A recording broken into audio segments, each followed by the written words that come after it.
இப்போ ஆரம்பிக்க போறது நாட்டோட மிகப்பெரிய நிகழ்ச்சி ஆப்கி அதாலத் ரஜித் சர்மாவுடன்.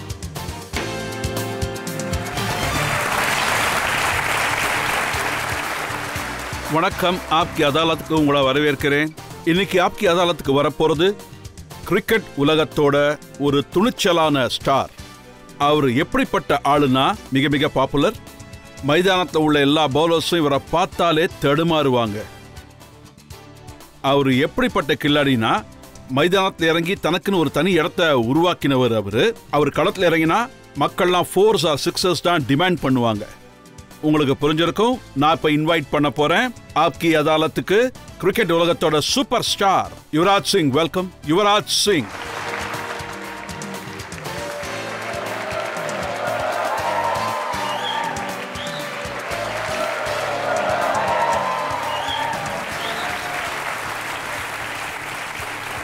அப்புறம் யுவராஜ் சிங்கோட இந்த சிறப்பான வழக்குக்கு நாங்க ஜட்ஜா அழைச்சிருக்கிறது எப்படிப்பட்ட கிரிக்கெட்டர்னா அவரும் இப்படித்தான் ரொம்பவே பாப்புலர் ஆனாரு, 6s அடிச்சு. நான் வரவேற்கிறேன் கிரிக்கெட்டர் சேத்தன் சர்மா அவர்களை.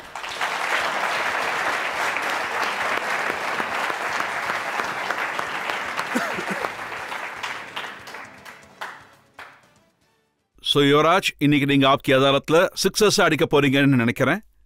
உங்க பவுன்சர் கஷ்டமா இருக்கும் சார். எப்படி அடிக்க போறேன்னு தெரியல.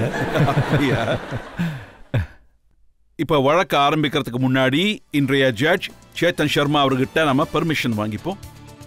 நீதிமன்றத்தின் வழக்கை ஆரம்பிக்கலாம். வழக்கு ஆரம்பிப்போம். ஆப்கி அதாலத்ல முதல் குற்றச்சாட்டு யுவராஜ் சிங் மீது. ஆப்கி அதாலத்ல கிரிக்கெட்டர் யுவராஜ் சிங் மீது உள்ள குற்றச்சாட்டு, லைஃபை பொறுத்தவரைக்கும் இவருடைய அப்ரோச் நான் சீரியஸ். யுவராஜ், இதை கேட்கறதுக்கு எனக்கும் கொஞ்சம் தயக்கமா தான் இருக்கு. படிப்புல நீங்க எப்பவுமே சரியா பெர்ஃபார்ம் பண்ணதில்ல, 0 தானாமே, அப்படியா? ஆமா, கண்டிப்பா. நான் யூகேஜிலாம் நல்லா தான் படிச்சுட்டு இருந்தேன். அப்போ அதிகமா படிக்கவும் தேவையில்லை. ஆனா 7வது 8வதுலாம் தலையில படிப்பும் எனக்கு ஏறல. அப்புறம் கேம்ல கான்சென்ட்ரேட் பண்ண ஆரம்பிச்சதும் எனக்கு படிப்பும் சுத்தமா ஏறல. கேமை விடவும் உங்களோட கவனம் படத்துல தான் இருந்துச்சு. நீங்க ஒரு ஆக்டர் ஆகணும் தான் முயற்சி பண்ணிட்டு இருந்தீங்க. எங்க அப்பா நிறைய பஞ்சாபி பிலிம்ஸ்ல ஆக்டிங் பண்ணிருக்காரு. சோ நான் அவரை இமிடேட் பண்ண முயற்சி பண்ணிட்டு இருந்தேன். அப்புறம் அந்த டைம் நிறைய புது ஸ்டார்ஸ் வந்தாங்க. அமிதாப் பச்சன் பெரிய ஸ்டாரா இருந்தாரு. அவர் மாதிரி வரணும்னு முயற்சி பண்ணிட்டு இருந்தேன். ஆனா அந்த மாதிரி எதுவுமே நடக்கல. மக்கள் யாரும் பார்த்திருக்க மாட்டாங்கன்னு நினைக்கிறேன் நீங்க பஞ்சாபி படத்துல இப்படி ஆக்ட் பண்ணீங்கன்னு. அதுல இருந்து ஒரு சீனை இப்ப நான் மக்களுக்கு இங்க காட்ட விரும்புறேன். யுவராஜ் சிங் ஒரு ஆக்டர். மோசமான மூஞ்சை காட்டாதீங்க சார். ஒருவேளை பப்ளிக் டிமாண்டா இருந்தா பார்க்கலாம் நானும் என்ன பண்ணிருந்தேன்னு. யுவராஜ் சிங் ஒரு பஞ்சாபி படத்துல ஆக்ட் பண்ணும்போது அவர் எப்படி பெர்ஃபார்ம் பண்ணாருன்னு பார்க்கலாம். இது ரொம்ப பழைய படம். இப்ப அந்த காட்சியை பார்க்கலாம். நல்ல காரியம் செஞ்சாரு. ஒரு பையனை காப்பாத்துவாரு.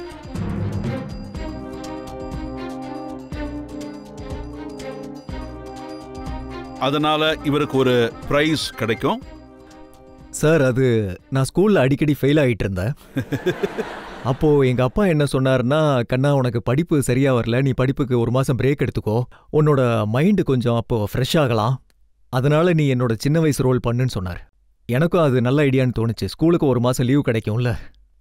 ஸோ நான் போயிட்டு இந்த டிஃப்ரெண்டான ரோல் பண்ண வேண்டியதா இருந்தது சார். கொஞ்ச நாளைக்கு முன்னாடி ஷாருக் கான் கிட்ட எப்படி ஆக்ட் பண்றது அப்படின்னு ட்ரைனிங் எடுத்துட்டு இருந்தீங்க. ஷாருக் கான் எனக்கு ரொம்ப பிடிச்ச ஆக்டர், என்னோட ஃபேவரட்டான ஆக்டர். அவர் கூட எப்போ பேசினாலும் எனக்கு ரொம்ப நல்லா இருக்கும், ரொம்ப ஹெல்ப்ஃபுல்லா இருக்கும். அப்புறம் ஸ்டேஜில் நிறைய டைம் அவர் கூட தமாஷ் பண்ணியிருக்கேன். அவரை எப்பெல்லாம் சந்திச்சாலும் எனக்கு நல்லா இருக்கும். அப்புறம் அவர் தேவதாஸோட ஒரு டயலாக உங்களுக்கு கத்து கொடுத்தாரு. அது இந்த டயலாக் யாராவது தாங்கிக்கிறதுக்காக குடிப்பாங்களா என்ன? அது அவருக்கு என்னை பத்தி ரொம்ப நல்லா தெரியும். நான் ஒரு பஞ்சாபி ஃபிலிம் பண்ணியிருக்கேன்னு. ஸோ அவர் என்ன சொன்னார்னா, பஞ்சாபி ஃபிலிமில் டைலாக் டெலிவரி ரொம்ப நல்லா இருக்கும்னு. நான் ஹிந்தியில் பண்ணியிருந்தா என்னோட ஸ்டேஜ் லைஃப் க்ளோஸ் ஆயிருக்கும் சார்.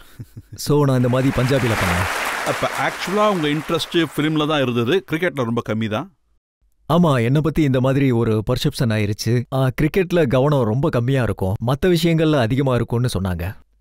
ஆனால் அது உண்மை இல்லை. அப்புறம் நான் இதையும் கேள்விப்பட்டிருக்கேன், சின்ன வயசுலேயே உங்களுக்கு கிரிக்கெட்டில் இன்ட்ரெஸ்ட் இருந்தது இல்லை. அப்புறம் உங்களை பட்டியாலாக்கு அனுப்பினப்போ நவ்ஜோத் சிங் சித்து உங்கள் பெரிய பிளேயர், ஒரு 5 நாள் கழிச்சு அவர் உங்கள் அப்பாவுக்கு ஃபோன் பண்ணி இவனை கூட்டு போயிடுங்க, இவனால் கிரிக்கெட்டில் ஆட முடியாதுன்னு சொல்லிட்டாரு. ஆமாம், உண்மைதான். அந்த டைமில் பட்டியாலாவில் உள்ள பிளேயர்ஸ் எல்லாருமே கிரிக்கெட் நல்லா ஆடிட்டு இருந்தாங்க. அப்போ எங்கள் அப்பா என்ன நினச்சாருன்னா, நவ்ஜோத் சிங் அவருக்கு ரொம்ப நல்ல நண்பர், அவர்கிட்ட ஒரு வேளை அனுப்பிச்சா இவன் நல்ல பிளேயராக வாய்ப்பு இருக்குன்னு. அப்போது சித்து சார் இந்தியாவுக்காக ப்ளே பண்ணிட்டு இருந்தார், எப்போயாவது வருவார் போவார். 2-3 நாள் எனக்கு ப்ராக்டிஸ் கொடுத்து இவன் எப்படியெல்லாம் விளையாடுறான் அப்படின்னு பார்த்தாரு. அதுக்கப்புறம் ஒரு வாரம் கழித்து அவர் எங்கள் அப்பாவுக்கு ஃபோன் பண்ணி வீட்டுக்கு வர சொன்னார், அவரோட தம்பி வீட்டுக்கு. அங்கே உட்காந்துருக்கும் போது அவர் என்ன சொன்னார்னா, எனக்கு என்ன தோணுதுன்னா, உங்கள் பையனால் கிரிக்கெட் விளையாட முடியாது, அவனுக்குள்ள இந்த விஷயம் இல்லைன்னு தோணுது, ஒன்று சொல்லுவாங்கல்ல திறமை இல்லைன்னு. அப்போ எங்கள் அப்பா இன்னும் ஞாபகம் இருக்கா, ஒரு 15-20 செகண்ட் சைலண்டாக இருந்தார். அவருக்கு என்ன சொல்கிறதுன்னே தெரியல. அப்போது 20 செகண்டுக்கு அப்புறம் என்ன சொன்னார்னா, கண்ணா லக்கேஜ் எடுத்துக்கோ, நீ எப்படி பிளேயர் ஆக மாட்டேன்னு நானும் பார்க்குறேன்னாரு. அதுக்கப்புறம் உழைக்கிற வேலையை ஆரம்பிச்சிட்டீங்க. அதுக்கப்புறம் அடுத்த 4-5 வருஷம் நான் அவரோட பார்வையில் தான் இருந்தேன். என்னோட கிரிக்கெட் ஷெடியூல் எப்படி இருக்குன்னு பார்த்தீங்கன்னா, காலையிலேயே எந்திரிக்கணும், ரன்னிங் போகணும். அதுக்கப்புறம் காலேஜ் கிரவுண்டில் எங்கள் அப்பா கோச்சாக இருப்பார், டேவி காலேஜ் ஆஃப் சண்டிகரில். ஸோ காலையில் காலேஜ் போகிறது, மதியம் தூங்க விட்டுருவார் என்ன. சாயங்காலம் சண்டிகரில் இன்னொரு ஸ்டேடியம் இருக்கும், அங்கே ப்ராக்டிஸ் போகணும். அப்புறம் ஈவினிங்கும் சேம். அப்புறம் நைட்டு வீட்டுக்குள்ளேயே ஒரு கார்டன் ஒன்று இருந்தது. எங்கள் அம்மா அந்த கார்டனை ரொம்ப அன்பாக பார்த்துக்கிட்டு இருந்தாங்க. அவர் அந்த கார்டனே தூக்கிட்டார். அவர் அதை சாஃப்ட் பண்ணி 17 இன்ச்சஸ் பிச்சு ஒன்று ரெடி பண்ணாரு, நெட்டு ரெடி பண்ணி டென்னிஸ் பாலில் நைட்டு ப்ராக்டிஸ்க்கு ரெடி பண்ணாரு. அதுவும் ஈரமான டென்னிஸ் பால், அதில் என்ன ப்ராக்டிஸ் பண்ண வச்சு. சித்து இன்னைக்காவது இந்த மாதிரி ஃபீல் பண்ணியிருக்காரா, நாம ஒருத்தரை வேஸ்ட்னு சொன்னால் அவர் மிகப்பெரிய பிளேயர் ஆயிட்டாருன்னு? ஆமாம், அதுக்கப்புறம் 4-5 வருஷத்தில் நான் கிரிக்கெட் நல்லா விளையாட ஆரம்பித்தேன். இந்தியா அண்டர் 19 செலக்ட் ஆனேன். ஃபார்ச்சுனேட்லி அன்ஃபார்ச்சுனேட்லி கேம்ப் பட்டியாலாவில் போட்டாங்க. அப்புறம் சித்து சார் மறுபடியும் என்னை பார்க்க வந்தார். நான் பேட்டிங் பண்ணுறதை பார்த்து ஷாக் ஆயிட்டாரு. அப்புறம் எனக்கு ஞாபகம் இருக்கு, அவர் அப்பாவுக்கு கால் பண்ணி, நான் தப்பு பண்ணிட்டேன், உங்கள் பையனுக்குள்ள நிறைய டேலண்ட் இருக்குன்னு சொன்னார். நாங்கள் உங்கள் ஆக்டிங் கிளிப்பையும் பார்த்தோம், உங்களோட கிரிக்கெட்டை பற்றி எங்களுக்கு நல்லா தெரியும். 6 சிக்ஸர்ஸ் அடிச்சது ஒவ்வொருத்தர் மனசுலையும் அந்த காட்சி அப்படியே ஒட்டிக்கிச்சு. சீரியஸாகவே இன்னைக்கு சிக்ஸர்ஸ் அடிக்கணும்னு முடிவு பண்ணீங்களா, இல்லை மைதானத்தில் பெர்ஃபார்ம் பண்ணணும்னு நினச்சிங்களா? ஆக்டிங் ஐ மீன். அந்த மாதிரி ஆக்டிங் பண்ண முடியும்னா எல்லா மேட்ச்லையுமே ஆக்டிங் பண்ணியிருப்பேன். ஆனால் அந்த நேரத்தில் அந்த மேட்ச்சில் நாங்கள் ஜெயிக்க வேண்டியது இம்பார்ட்டண்ட்டாக இருந்தது. அப்புறம் லாஸ்ட் 2 மேட்சஸில் என்னோட பர்ஃபார்மன்ஸ் சரியில்லை, லாஸ்ட் 2 ஓவர்ஸ் தான் இருந்தது. அப்புறம் நான் எல்லா பாலையும் அடித்து ஆட வேண்டியதாக இருந்தது. 15-20 பால் தான் இருந்தது. எனக்கு நல்லா ஞாபகம் இருக்கு, ஒரு பேட்ஸ்மேனுக்கு எப்பயுமே பேட்ஸ்மேனுக்கு ஒரு ஃபீலிங் இருக்கும், ஏதோ ஒரு நல்ல ஃபீலிங் இருக்கும், நம்மளோட பேட்டில் பால் நல்லா இருக்கும். அந்த டைம் நான் ப்ராக்டிஸ் பண்ணும் போது எனக்கு ரொம்ப நல்லா இருந்தது, ஆனால் மேட்ச்சில் என்னால் பர்ஃபார்ம் பண்ண முடியல சரியா. ஆனால் அந்த டோர்னமெண்ட்டில் எனக்கு ஒரு நல்ல ஃபீல் இருந்தது, பால் அடித்தா நல்லா போகும்னு. ஸோ அன்னைக்கு கடவுளோட ஆசீர்வாதம் எனக்கு இருந்தது. நீங்கள் 6 சிக்ஸர்ஸ் அடிக்கிறதுக்கு முன்னாடி நான் ஒரு விஷயத்தை நோட் பண்ணினேன், ஃப்ளின்ட் ஆஃப் கூட உங்களுக்கு ஏதோ மோதல் ஏற்பட்டுச்சு. நாங்கள் ரொம்ப அன்பாக தான் பேசிப்போம் சார். இதுக்கு முன்னாடி என்கிட்ட ஃபேன்ஸோ இல்லை மக்களோ கேட்பாங்க, நீங்கள் அவர்கிட்ட என்ன சொன்னீங்க, இல்லை அவர் உங்கள்கிட்ட என்ன சொன்னாருன்னு. அந்த விஷயத்த என்னால் இங்கே சொல்லவே முடியாது, ஆனால் ரொம்ப அன்பாகவே பேச வேண்டியதாக இருந்தது. அப்படின்னா நீங்கள் அவரை என்ன சொல்லி திட்டினீங்கன்னு பப்ளிக்கு சொல்ல முடியாதுன்னு சொல்கிறீங்க? முதல்ல திட்டு வாங்கினேன், அப்புறம் என்னோட ஸ்டைல்லையும் நான் சொன்னேன். அப்புறம் என்னென்னா, ஆக்சுவலி அது ஒரு விதமான பில்டப் ஆயிடுச்சு. அது என்னன்னா, அவர் என்னை பார்த்து ஒன்று பேசினாரு, அதுக்கு நானும் பதிலுக்கு பேசினேன். நான் ரொம்ப அக்ரெசிவ் ஆகிட்டேன், எனக்கு ரொம்ப கோவம் வந்தது, எனக்குள்ள பழி வாங்குற மாதிரி ஃபீலிங் வந்தது. அவர் என்ன பேசிட்டாரு, அதுக்கு நான் பதிலுக்கு ஏதாவது செய்யணும்னு. நேச்சுரலி 6 சிக்ஸஸ் கிடைச்சது, அடித்தேன். அவரு கூட உங்கள் கணக்கு சரியாயிடுச்சு? ஆமாம், கணக்கு சரியா போச்சு. மகேந்திர சிங் தோனியோட ஸ்டேட்மெண்ட்டை நாங்கள் பார்த்தோம். T20 வேர்ல்டு கப்பில் தோத்து போனப்போ அவர் என்ன சொல்லியிருந்தாருன்னா, பெரும்பாலும் பிளேயர்ஸோட பர்ஃபார்மன்ஸ் ஏன் சரியில்லாமல் போகுதுன்னா அவங்க நைட் பார்ட்டிஸ் அட்டென்ட் பண்ணுறதுனால தான். பார்ட்டிஸ்ன்னு சொன்னதும் அந்த லிஸ்ட்டில் உங்கள் பேர் தான் முதல்ல இருக்கும். ஆமாம். ஐபிஎல் அப்போ பார்ட்டிஸ்க்கு போகிறது, நைட் 1 மணி நேரம் முழிச்சிட்டு இருக்கிறது, அதோட எஃபெக்ட் தான் பர்ஃபார்மன்ஸ்லேயும் காட்டுதுன்னு. பாருங்க, இந்த டோர்னமெண்ட் ஐபிஎலுக்கு அப்புறம் அது 2020 வேர்ல்டு கப். எப்பயுமே மீடியாவில் எங்களை பற்றி இப்படி தான் சொல்லுவாங்க. எப்போ இந்தியன் டீம் தோத்தாலும் அவங்க மேலே தப்பான விஷயங்களை பழி சுமத்திடுவாங்க. நீங்கள் நல்லா விளையாடலன்னு சொல்ல மாட்டாங்க, which is sometime fair and sometimes unfair. ஆனால் I think we are responsible individuals. இந்தியாவுக்காக விளையாடுவோம். அப்புறம் எங்களுக்கு தெரியும் நாட்டுக்காக விளையாடுறது எவ்வளோ முக்கியமானதுன்னு எங்களுக்கு நல்லாவே தெரியும். நம்ம பாடிக்கு தெரியும், ஒரு வேளை நைட்டு நம்ம பார்ட்டிக்கு போனால் நெக்ஸ்ட் டே மேட்ச் இருந்தால் நம்மளால் நல்லா விளையாட முடியாதுன்னு தெரியும். ஐபிஎல் பார்ட்டிஸில் நிறைய விஷயங்கள் ஒளிஞ்சிருக்கு. அங்கே மாடல்ஸ் இருப்பாங்க, பொண்ணுங்க இருப்பாங்க, அப்புறம் நிறைய பிளேயர்ஸ் அந்த பொண்ணுங்களை கூட்டிக்கிட்டு ரூமுக்கு போயிடுவாங்க. இதெல்லாம் நான் கேள்விப்பட்டதே இல்லை. இது எனக்கு ரொம்பவே புதுசாக இருக்கு.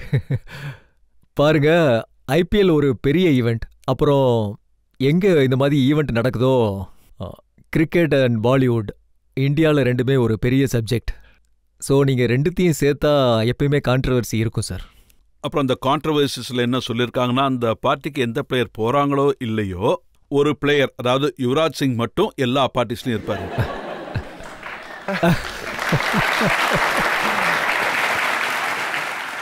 இல்லை, இப்போ மும்பை மேட்ச் மும்பையில் நடக்கும் போது என்னால் அந்த பார்ட்டிக்கு போக முடியாது சார். ஏன்னா நான் பஞ்சாபில் ஆடிக்கிட்டு இருக்கேன்.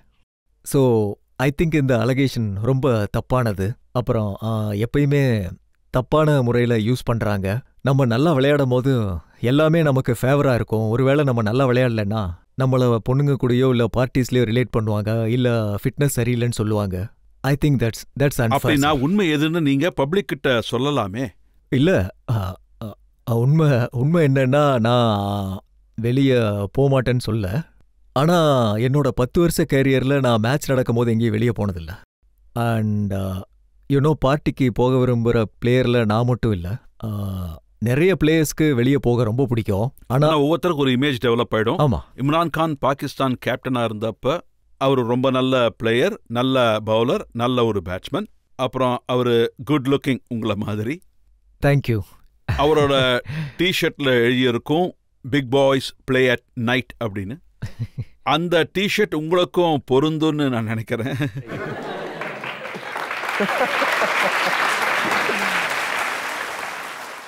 இல்லை, இம்ரான் கானுக்கு கிரிக்கெட்டில் பெரிய நேம் இருக்கு. அந்த டிஷர்ட் அவருக்கு தான் பொருந்தும்.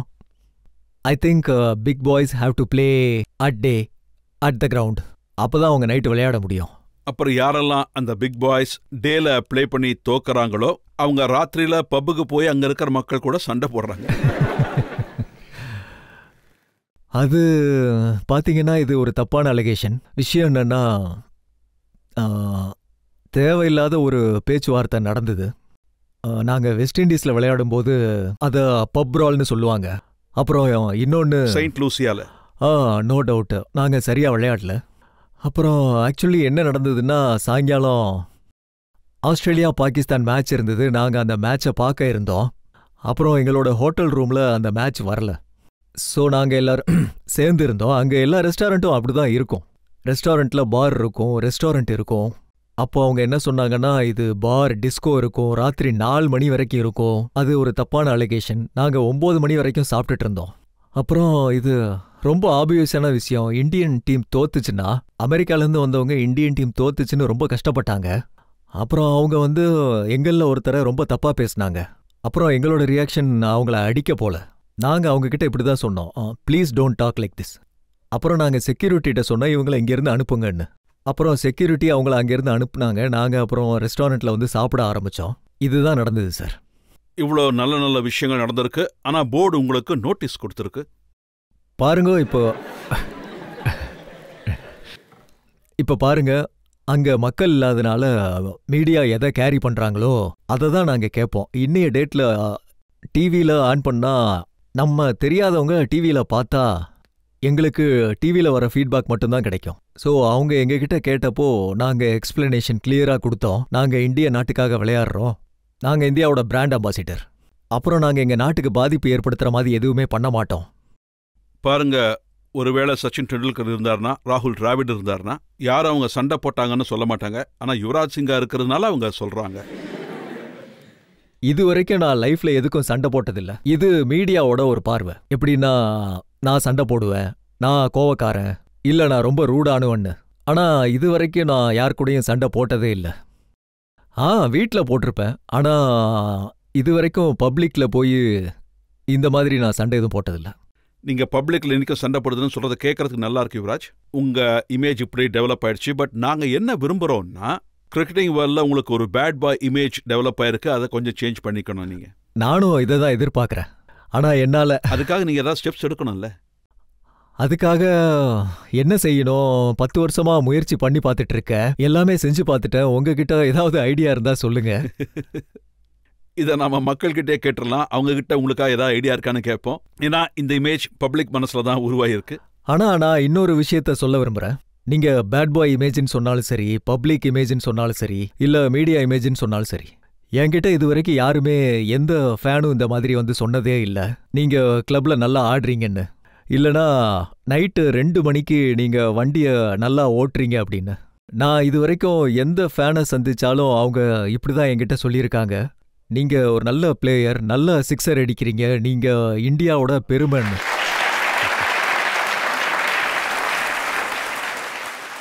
நீங்களும் விரும்புறீங்கல்ல இந்த பேட் பாய் இமேஜ் சரியாகணும் அப்படின்ட்டு. அதுக்கு ஒரே ஒரு வழிதான் இருக்கு. கிரவுண்ட்ல இறங்கும்போது சிக்ஸா அடிங்க. கண்டிப்பா முயற்சி பண்றேன். யுவராஜ், எங்கிட்ட குற்றச்சாட்டோட ஒரு பெரிய லிஸ்டே இருக்கு. இப்ப நாம ஒரு பிரேக் எடுத்தாகணும். இப்போ ஒரு பிரேக் எடுத்துக்கலாம். பிரேக்குக்கு அப்புறம் ஆப்கி அதாலத்ல கிரிக்கெட்டர் யுவராஜ் சிங் மீது உள்ள குற்றச்சாட்டுகள் தொடரும். காத்திருங்க. டிவியில தினமும் நீங்க பிரீத்தி சிந்தாவை ஹக் பண்றத பார்க்க முடியுது. உங்க ஸ்டேட்மெண்ட் என்னன்னா, பிரீத்தி சிந்தாவை நான் ஹக் பண்ணும்போது எனக்கு எனர்ஜி லெவல் வந்து ரைஸ் ஆகுதுன்ட்டு. அதுக்கப்புறம் அவங்க யுவராஜ் என்னோட பிரதர்னு சொல்ல வேண்டியதாயிடுச்சு.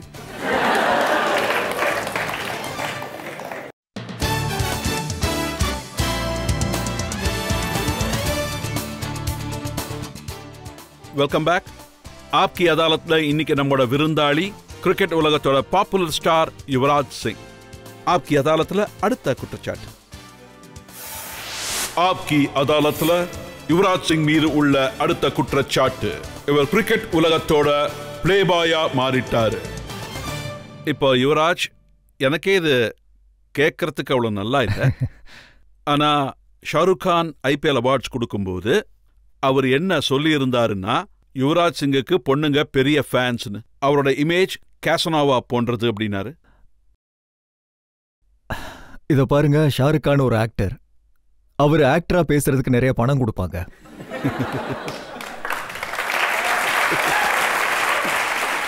சோ எனக்கு என்ன தோணுதுன்னா, ஷாருக் கானுக்கு யாரோ பணம் கொடுத்து இப்படி பேச சொல்லியிருக்காங்க. ஆனா அது உண்மை இல்லை. ஆனா நீங்களும் ஷாருக் சொன்னதுக்கு என்ன சொன்னீங்க? இதுக்கு பதில் எனக்கும் பணம் கொடுத்தாங்க. நீங்க சொன்னதை மக்கள் கிட்ட சொல்லுங்களேன். ஷாருக் கான் கரண் ஜோஹரோட இருக்கிறதுனால தான் பொண்ணுங்க அவர்கிட்ட வரமாட்டேங்கிறாங்கன்னு.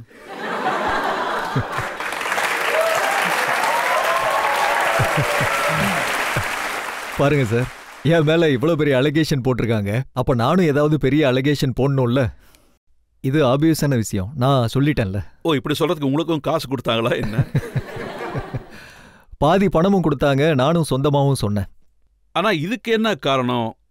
கொஞ்ச நாள் எல்லா பொண்ணுங்க கூடயும் உங்க பேரு அடிக்கடி வந்துருமே. அவங்க மீடியாவுக்கு காசு கொடுத்தாங்க. பாருங்க, மறுபடியும் நான் இதே தான் சொல்லுவேன். நான் பாத்தீங்கன்னா ஒரு பையன், சரிதானே? நான் ஒரு பையங்கிறது எல்லாருக்கும் தெரியும்ல. ஒருவேளை எனக்கு நார்மலான ஃபீலிங்ஸ் இருந்ததுன்னா, ஒருவேளை நான் பையனை பார்க்கல, ஒருவேளை நான் நார்மல் ஃபீலிங்ல நான் பொண்ணுக்கு தான் அட்ராக்ட் ஆகும். இது நார்மல் ஃபீலிங் தான். மக்கள் ஏன் இதை இவ்வளோ ரியாக்ட் பண்றாங்கன்னு எனக்கு தெரியல. அவங்க யாரை டேட் பண்ணா அவங்களுக்கு என்ன? இவங்க காலேஜ் பசங்க, ஒருத்தருக்கு கேர்ள் ஃப்ரெண்ட் இருக்கலாம், காலேஜ் போறவங்களுக்கு கேர்ள் ஃப்ரெண்ட்ஸ் இருக்கலாம், ஸ்கூலுக்கு போறவங்களுக்கு கேர்ள் ஃப்ரெண்ட் இருக்கலாம், இவங்க வெளியே போவாங்க. ஸோ இவங்கள மாதிரி நானும் ஒரு நார்மலான பையன் தான். ஆனா விஷயம் என்னன்னா, நான் நாட்டுக்காக விளையாடுறதுனால என்ன உங்களுக்கு தெரியும், நான் வெளியே போறதுனால நியூஸ் பேப்பர்னால இது வெளியே தெரிய வருது. நீங்க பையனை டேட் பண்ணாதது ரொம்ப நல்ல விஷயம்.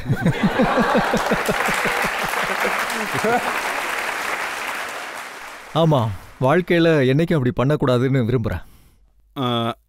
இது ஒரு பெரிய குற்றச்சாட்டு. முக்கியமாக ஃபிலிம் ஸ்டார்ஸ் கூட, அவங்க கூட தான் அவங்க பேர் எப்பவுமே இணைஞ்சிருக்கு.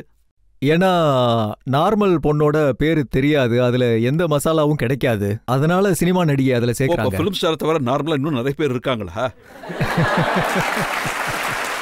இல்லை, நான் அப்படி சொல்லல. நான் அதுக்கான ரீசன் என்னன்னு சொல்கிறேன். இங்கே பாருங்க, கிம் ஷர்மா, மினிஷா லாம்பா, தீபிகா பதுகோன், ராய்மா சென், கரிஷ்மா கோட்டக், அப்புறம் இந்த அஞ்சல் குமார். ரொம்ப பெரிய லிஸ்டா இருக்கே. பாருங்க, நான் இதை தான் சொல்ல விரும்புகிறேன். நாங்கள் நாட்டுக்காக விளையாடுறவங்க, at the moment Bollywood and film இண்டஸ்ட்ரியை சேர்ந்தவங்க. மக்கள் எல்லாத்துக்கும் கிரிக்கெட்டர்ஸ் தெரியும், எல்லா கிரிக்கெட்டர்ஸுக்கும் ஃபிலிம் ஸ்டார் தெரியும். அப்புறம் ப்ராப்ளம் என்னன்னா, நம்ம யாராவது சந்திச்சா கூட அது வெளியே தெரிஞ்சிடும். ஸோ இது மக்களுக்கு தெரியாதுன்னு நான் மறுக்க மாட்டேன். எனக்கு எல்லாரையும் தெரியும். ஐ திங்க் நிறைய விஷயங்கள் அவுட் ஆஃப் ப்ரொபோர்ஷன் ஆயிரும். அப்புறம் ஒரு சந்திப்புலேயே நம்மளோட முழு படத்தோட கதையுமே சொல்லிடுவாங்க. எனக்கு என்ன தோணுதுன்னா, அது சரியா தவறோ, அது நியூஸை விற்கிறதுக்கான முறையா இருக்கலாம். நான் இப்படி சொல்லல. ஒருத்தர் என்ன சொல்றாருன்னா, தினமும் பிரீத்தி சிந்தாவை நீங்க ஹக் பண்றத டிவியில பார்க்க முடியுது.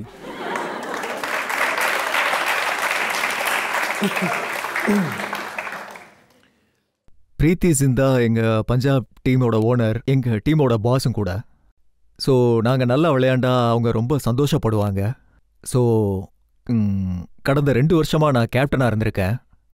நான் எப்போ நல்லா விளையாண்டாலும் அவங்க எங்ககிட்ட வந்து அது ஒரு அப்ரிசியேஷன். பசங்க நல்லா விளையாண்டாங்க, அதுக்காக ஸ்டேட்மெண்ட் என்னன்னா, பிரீத்தி சிந்தா அவங்கள நான் ஹக் பண்ணும்போது எனக்கு எனர்ஜி லெவல் இன்க்ரீஸ் ஆகுது.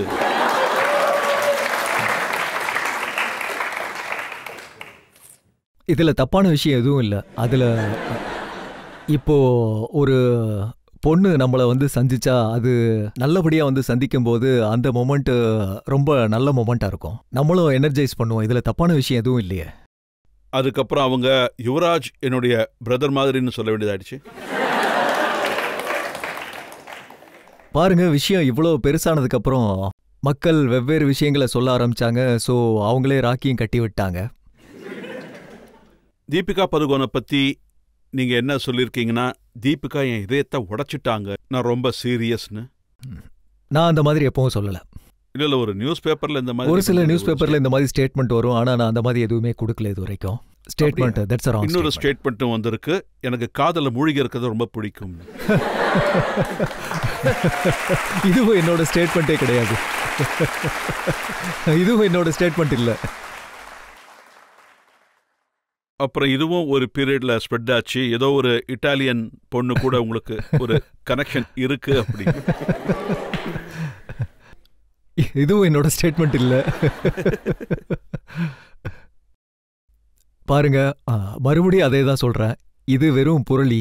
இதுல எந்த விதமான உண்மையுமே இல்லை. அப்ப இந்த அளவு உண்மை இருக்கு. 5%. இதுலயும் ஒரு உண்மை இருக்குல்ல. எப்படி ராக்கி சாவந்த் அவங்க சுயமரத்தை பண்ணாங்களோ, உங்களுக்கு அப்படி ஒரு சுயமரம் நடக்குமா? ஏன்னா அது நான் சுயமரம் பண்றதா தான் இருந்தேன். அது இனிமே முடியுமான்னு தெரியல எனக்கு. ஏன்னா பேருங்களை பார்த்தீங்கன்னா, முதல்ல டோனி பேர் வந்துச்சு, அவருக்கு கல்யாணம் ஆயிடுச்சு. ஆமா, அவர் கல்யாணம் ஆயிடுச்சு. இப்போ மோஸ்ட் எலிஜிபிள் பேச்சுலர் நீங்க மட்டும்தான். ஆமா, ஏன்னா எனக்கு அந்த ஷோ பண்ண முடியுமான்னு தெரியல.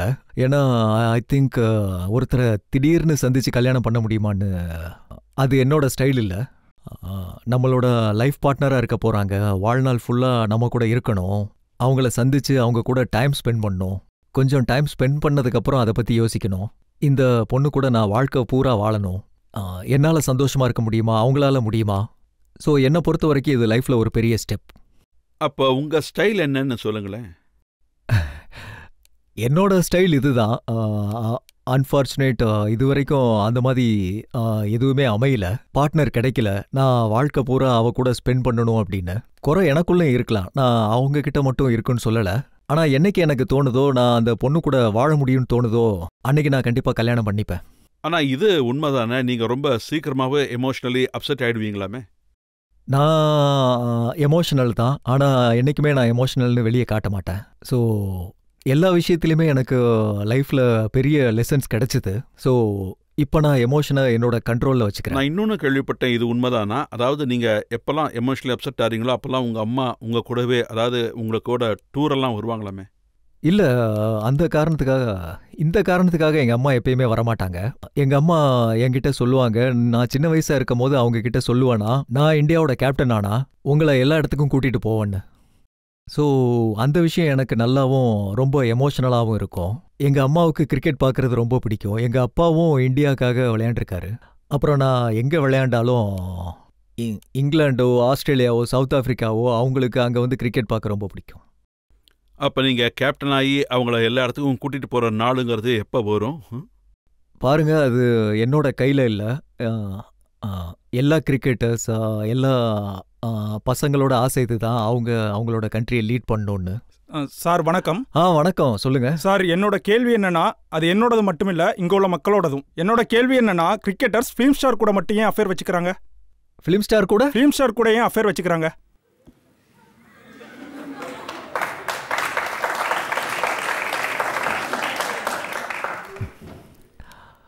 ஃபிலிம் ஸ்டார் கூட ஏன் அஃபேர் வச்சிருக்கிறாங்கன்னா எனக்கும் தெரியாது.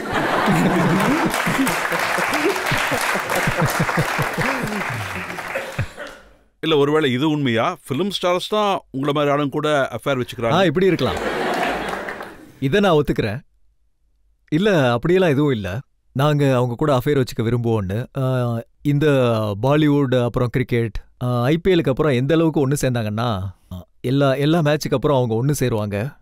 ஸோ அதெல்லாம் நம்ம சொல்கிற அளவுக்கு ஒன்றும் கிடையாது. ஆனால் அடிக்கடி டிவியில் காட்டுவாங்க, எப்போல்லாம் யுவராஜ் ஆடுறாரோ அப்போல்லாம் தீபிகா உட்காந்து சிரிச்சிட்டு இருப்பாங்க. ஏன் கவனம் விளையாட்டில் தான் இருக்கும், மேட்சுக்கு வெளியே என்ன நடக்குதுன்னு எனக்கு தெரியாது. அடுத்த கேள்வி கேட்குறீங்களா? இந்த கால கிரிக்கெட்டில் நிறைய பணம் இருக்குது, கிளாமர் இருக்குது, இதில் பல விதமான அட்ராக்ஷன்ஸ் இருக்குது. ஸோ கெட்டு போகிறதுக்கான சான்சஸ் இருக்கு இல்லை? கெட்டு போகிறதுக்கான சான்ஸ் இதில் 90 to 95% இருக்குது.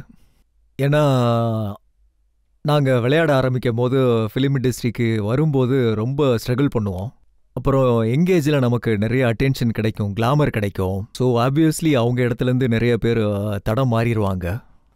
ஸோ ஒரு உலகத்திலிருந்து இன்னொரு உலகத்துக்கு போகும்போது அது சொர்க்கம் மாதிரி தெரியும் நமக்கு. அப்புறம் நான் ஆரம்பித்தப்போ என்னோட ஃபர்ஸ்ட் மேட்ச்சில் நான் நல்லா பர்ஃபார்ம் பண்ணேன், எனக்கு வித்தியாசமாக தெரிஞ்சுது. அதுக்கப்புறம் நானும் நிறைய தப்பு பண்ணேன், அதில் அடிபட்டு தான் நான் திருந்தினேன். நாமெல்லாம் பார்த்துருக்கோம், பாகிஸ்தானோட 3 யங் பிளேயர்ஸ், இன்னும் ஒரு 18-19 வயசு இருக்கும், அவங்க மேட்ச் ஃபிக்ஸிங்கில் காசு வாங்கும்போது பிடிபட்டாங்க. சார், இப்போ அதை பற்றி பேசணுன்னா ரொம்ப வெக்கப்பட வேண்டிய விஷயம். கண்ட்ரிக்காக ஆஸ் எ இண்டிவிஜுவல் இந்த மாதிரி நடந்ததுக்கு சின்ன வயசு, இந்த மாதிரி மனுஷன் போகிற வழியில் தடுமாறி போயிடுவான். அது மிகப்பெரிய டிஸ்ட்ராக்ஷன். ஆனால் நம்மளோட நேர்மை நல்லா இருக்கணும். என்னை பொறுத்த வரைக்கும் நைட்டு பணத்தை விட தூக்கம்தான் நமக்கு ரொம்ப முக்கியம். தலகாணியில் தலை வச்சு படுக்கும்போது நிம்மதியாக தூங்க முடியும்.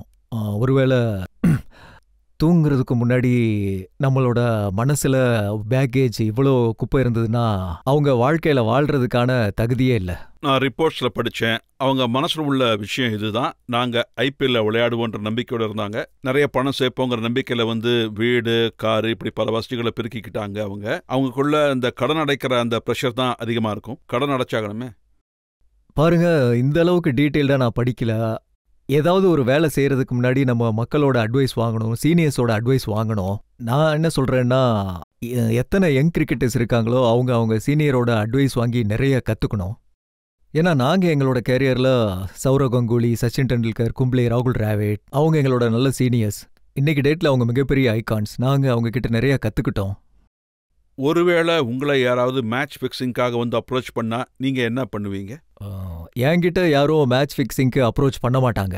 ஏன்னா என்னோட பாடி லாங்குவேஜ், அப்புறம் என்னோட நடவடிக்கைகள், அப்புறம் நான் பேசுறது, என் நாட்டு விஷயத்தில் எந்த அளவுக்கு ஸ்ட்ராங்குன்னா யாரும் என்கிட்ட இந்த மாதிரி பேசவும் முடியாது, நான் அனுமதிக்கவும் மாட்டேன். ஏன்னா என்னோட நாடு, நான் இந்திய நாட்டுக்காக தான் விளையாடுவேன். இந்தியாவுக்காக விளையாடுறது எனக்கு கர்வமான விஷயம். சின்ன வயசுலேருந்தே நான் ரொம்ப கஷ்டப்பட்டு உழைச்சு தான் இந்த அளவுக்கு முன்னேறி வந்திருக்கேன். அப்புறம் என்னோட நாட்டு மக்கள் என்னால தலை குனியறத நான் என்னைக்குமே அனுமதிக்க மாட்டேன், விட்டு கொடுக்கவும் மாட்டேன். நாம இப்ப இன்னொரு பிரேக் எடுத்துக்கலாம். பிரேக்குக்கு அப்புறம் அந்த காயப்பட்ட இதயத்தோட மீதியை பேசுவோம். பிரேக்குக்கு அப்புறம் ஆப்கி அதாலத்தில் யுவராஜ் சிங் மீது உள்ள மற்ற குற்றச்சாட்டுகளை பார்ப்போம். சச்சின் டெண்டுல்கர் ரொம்ப கலாட்டா பண்ணுவாரு. அவரு வெளியில காட்டிக்க மாட்டாரு, ஆனா அவரு ரொம்ப குறும்புக்காரரு. டீம்லயே எல்லாரை விட ரொம்ப பெரிய குறும்புக்காரரு அவர்தான்.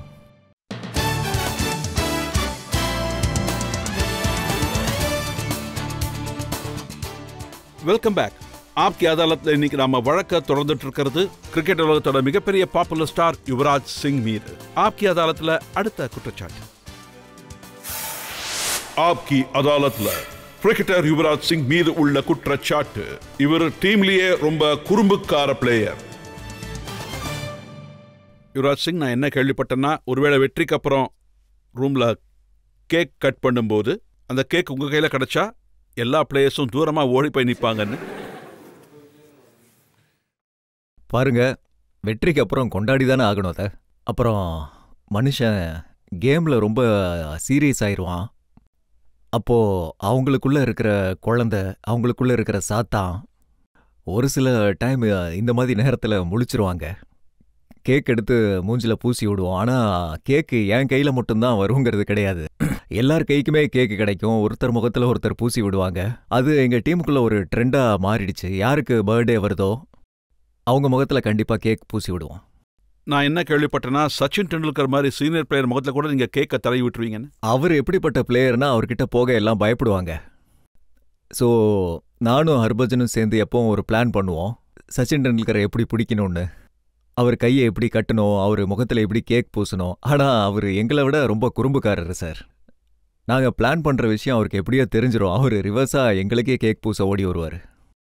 சச்சின் டெண்டுல்கர் பெரிய குறும்புக்காரர்னு ஃபர்ஸ்ட் டைமாக தான் நான் கேள்விப்படுறேன். சச்சின் டெண்டுல்கர் ரொம்ப குறும்புக்காரர். ஆனால் அவர் அப்படி காட்டிக்க மாட்டாரு. உள்ளுக்குள்ள ரொம்ப பெரிய குறும்புக்காரரு, எல்லாத்த விட குறும்புக்காரரு, எங்களை விட ரொம்ப குறும்புக்காரர் அவரு.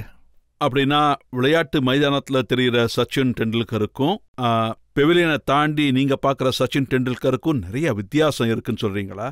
இல்லை, அவர் ஃபீல்டுக்குள்ளேயும் ரொம்ப குறும்பு பண்ணுவார். அவர் லைனுக்கு பின்னாடி நின்று எங்களை பார்த்து கையை காட்டி கேப்டன் கூப்பிடுறாருன்னு சொல்லுவார். ஆனால் கேப்டனை பார்த்தா அவர் வேற எங்கேயோ நிற்பார். ஸோ இந்த மாதிரி நிறைய விளையாடுவார். அப்புறம் பேட்டிங்னு வரும்போது எங்களுக்கு ரொம்ப நர்வஸாக இருக்கும். ஆனால் அவர் பார்த்தீங்கன்னா ரொம்ப ஜாலியாக சிரிச்சுக்கிட்டே ஃபன் பண்ணிட்டு இருப்பார். நீங்கள் சச்சின் மாதிரி பெரிய பிளேயரோட பேட்டிங் பண்ணும்போது அந்த மாதிரி ஆளுங்களோட சப்போர்ட்டு உங்கள் பேட்டிங் போது உங்களுக்கு கிடைக்குமா? ஐ திங்க் அவர் கூட பேட்டிங் பண்ணும்போது அவர் நம்மளையே ரொம்ப பெரிய பிளேயராக இமேஜின் பண்ண வச்சிருவார். அவர் என்ன சொல்லுவார்னா, நீ இருக்கிற வரைக்கும் நம்ம ஜெயிப்போம், நீ அவுட் ஆகிட்டா நம்ம ஜெயிக்க மாட்டோம் அப்படின்னு சொல்லுவார். ஸோ நமக்கு எவ்வளோ கான்ஃபிடென்ஸ் கிடைக்கும்னா, ஒரு பெரிய பிளேயர் இந்த மாதிரி சொல்லும் போது எப்படி இருக்கும்னா, நர்வஸாக இருந்தாலும் அதிலிருந்து வெளியே வந்துடுவோம். சச்சின் டெண்டுல்கர்கிட்ட அப்படி என்ன இருக்கு? இத்தனை வருஷமா தொடர்ந்து விளையாடினதுக்கு அப்புறமும் இன்னைக்கும் அவர் வேர்ல்டோட டாப் கிளாஸ் பேட்ஸ்மேன். மைதானத்தில் இறங்கினா ரன்ஸ் அடிக்க ஆரம்பிச்சிடுவாரு. அவர்கிட்ட ஒரு நல்ல விஷயம் என்னன்னா, அவர் ரொம்ப ஹம்பிள், அவர் ரொம்ப டவுன் டு எர்த். அவர் 200 எடுத்தாலும் 300 எடுத்தாலும் இல்லை 0ல் அவுட் ஆனாலும் அவர் எப்பவும் எல்லார்கிட்டையும் ஒரே மாதிரி தான் பேசுவார். ஒருத்தன் ரொம்ப பெரிய ஆளாக இருந்தாலும் சரி, ரிக்ஷாக்காரனாக இருந்தாலும் சரி, எல்லார் கூடயும் ஒரே மாதிரி தான் பேசுவார். அப்புறம் எல்லா யங்ஸ்டர்ஸுக்கும் ஹெல்ப் பண்ணுவார். தான் அவ்வளோ பெரிய பிளேயர்னு யாருக்குமே ஷோ பண்ண மாட்டார். அப்புறம் டெக்னிக்கலி கிரிக்கெட்டில் டேர்ம்ஸ் இருக்கும்ல, அதுபடி பார்த்தீங்கன்னா அவர் வேர்ல்ட்லேயே ஒரு பெஸ்ட் பேட்ஸ்மேன். அவருக்குள்ள ஹார்ட்லி மற்ற பேட்ஸ்மேனுக்குள்ள இருக்கிற ஃபால்ட்டு அவருக்குள்ள இருக்காது. ஒரு சிலருக்கு கன்ஃபியூஸ் ஆயிரும், ஸ்ட்ரோக் நல்லா இருக்காது. ஆனால் அவர் டெக்னிக்கலி ஸ்ட்ராங் பேட்ஸ்மேன். அப்புறம் ஆப்வியஸ்லி எல்லாருக்கும் தெரியும் அவர் ஒரு விதத்தில் காட்ஸ் கிஃப்ட். இது எப்படி நடக்குதுன்னு சொல்லுங்களேன். சச்சின் டெண்டுல்கருக்கு வயசாகிட்டு இருக்கு, ஆனால் அவர் யங் பேட்ஸ்மேன் மாதிரி இன்னும் விளையாடிட்டு இருக்காரு. அவர் இன்னைக்கும் 20 வருஷத்துக்கு முன்னாடி எப்படி விளையாண்டாரோ இன்னைக்கும் அவரோட ப்ரிப்பரேஷன் அப்படிதான் இருக்கும். அவர் சின்ன வயசுல எவ்வளோ ப்ராக்டிஸ் பண்ணாரோ இன்னைக்கும் அப்படிதான் இருக்கும். அவரோட ஃபோக்கஸும் அதே மாதிரி தான் இருக்கும். அப்புறம் அவர் 10,000 ரன் எடுத்தாலும் அந்த ஆட்டிடியூட என்னைக்குமே அவர் மைண்ட்ல வச்சுக்கவே மாட்டார். நெக்ஸ்ட் மேட்ச்ல அவுட் ஆனாலும் இப்படி தான் கம்ப்ளைண்ட் பண்ணுவார். ஸோ அவர் எதுக்கு அவுட் ஆனாரு, ஸோ அவர் கேம்ல எதுலையுமே சாட்டிஸ்ஃபை ஆக மாட்டார். நான் என்ன கேள்விப்பட்டேன்னா, சச்சின் டெண்டுல்கருக்கு நீங்க கிராண்ட் ஃபாதர் புக்கு கொடுத்தீங்கன்னு. கிராண்ட் ஃபாதர்னா அது யூனோ நாங்கள் அவரை 20 வருஷமா பார்த்துட்டு இருக்கோம். அதாவது நம்ம சின்ன வயசுலேருந்து அவரை பார்த்துட்டு இருக்கோம் டிவியில். இந்தியாவை கிரிக்கெட்டில் ஜெயிக்க வைப்பார். கிரிக்கெட் பேரை சொன்னாலே அவரோட நேம் தான் ஞாபகத்துக்கு வரும். ஆக்சுவலி அவர் விளையாட ஆரம்பிச்சு 20 வருஷம் ஆச்சு, 4 டெக்கேட் ஆச்சு. அவர் 89ல் ஸ்டார்ட் பண்ணாரு, 1990ஸ்ல விளையாண்டாரு, 2010லயும் விளையாண்டாரு, அப்புறம் 2011. ஆக்சுவலி 4 டெக்கேட்ஸ் விளையாண்டுருக்காரு. நாம பார்த்துட்டு இருக்கோம். ஸோ அவரை கிராண்ட் ஃபாதர்னு தானே சொல்லணும். அவரும் உங்களுக்கு ஒரு வார்னிங் கொடுத்தாராம, என்ன அடிக்கடி கிராண்ட் ஃபாதர்னு சொல்லிக்கிட்டே இருந்தா உனக்கு என்னென்ன பேர் வச்சோம் அப்படின்னு நாங்கள் சொல்லிடுவேன் அப்படின்னு. ஆமா, வார்னிங் கிடைச்சிருச்சு. இனிமே நீங்க அந்த பேரு சொல்ல வைக்க என்ன ட்ரை பண்ணாதீங்க. அப்புறம் நான் இதுவும் கேள்விப்பட்டேன், நீங்க கலாட்டா பண்றதுக்கு எப்போ உங்களுக்கு துணையா இருக்கிறது ஹர்பஜன் சிங் தான். ஆமா, அவர் தான் பிளான் போடுவாரு. எங்க டீம்ல எல்லாரை விட அவர் தான் ரொம்ப குறும்புக்காரர். அப்ப நீங்க எதுவும் பண்றது இல்லையா? நான் ஒன்றும் பண்ண மாட்டேன். நான் அவருக்கு துணையா இருப்பேன். அவர் ஒரு டைம் சௌரவ் கங்குலியை எப்படி ஃபூல் பண்ணணும்னு பிளான் பண்ணாரு. அப்படி என்ன பண்ணாரு? பாகிஸ்தான் கூட நமக்கு மேட்ச் இருந்தது. அது ஏப்ரல் ஃபூல் டே. ஸோ ஹர்பஜன் சிங் ஒரு லிஸ்ட்டு ரெடி பண்ணி பிளான் பண்ணாரு. நெக்ஸ்ட் டே மேட்சுக்கு முன்னாடி அந்த லிஸ்ட்டை நியூஸ்காரங்களுக்கு கொடுத்தாரு. என்னென்னா, ஹர்பஜன் சிங் சீரியஸாக இல்லை, கேமில் கான்சன்ட்ரேஷன் இல்லை ராகுல் டிராவிட் என்னோட பேச்சை கேட்கல, இந்த மாதிரி நாங்கள் லைன்ஸ் ரெடி பண்ணோம். மறுநாள் ஹர்பஜன் சிங் அந்த லிஸ்ட்டை காட்டி, இது ப்ரெஸ்ஸுக்கிட்ட இந்த மாதிரி சொன்னீங்களான்னாரு. அப்புறம் எல்லாரும் அவங்கவுங்க பொருட்கள் எடுத்துட்டு அவரை துரத்த ஆரம்பிச்சிட்டாங்க. சௌரவ் ஓடி போய் நில்லுங்க, நான் சொல்றதை கேளுங்கன்னு சொன்னார். அப்புறம் அவர் எந்த அளவுக்கு நர்வஸ் ஆயிட்டாருன்னா, தாதா அழுகிற மாதிரி ஆயிட்டாரு. அப்புறம் எல்லாம் ஒன்றா சேர்ந்து சொன்னாங்க, தாதா ஏப்ரல் ஃபூலுன்னு. அப்புறம் அவர் எங்களை பேட் எடுத்து அடிக்க துரத்தினாரு.